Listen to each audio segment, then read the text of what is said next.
रामकृष्ण हरी. काल वारकरी संप्रदायामध्ये दुःखद अशी घटना घडलेली.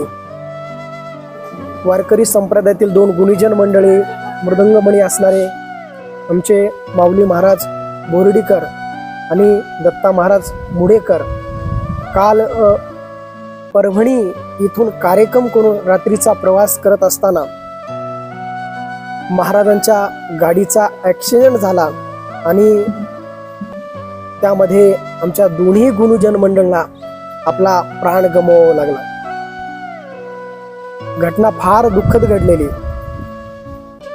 बघा, माझी विनंती, जे ही गुणीजन मंडळी महाराज मंडळी रात्रीचा प्रवास करतात त्यांनी प्रवास करत असताना आपली काळजी घेतली पाहिजे. कारण का, घरी कुणीतरी आपलं वाट बघते, आपली आई वाट बघते, आपली मुलं वाट बघतात, आपली पत्नी वाट बघते, आपला परिवार त्यांची वाट बघत असतो.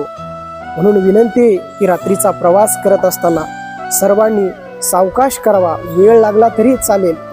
बघा, या परिवारावरती खूप मोठं संकट आज कोसळलेले, दुःखाचा डोंगर या परिवारावरती कोसळलेला आहे. या परिवाराला पांडुरंग परमात्मा या दुःखातून सावरण्याची शक्ती देवो.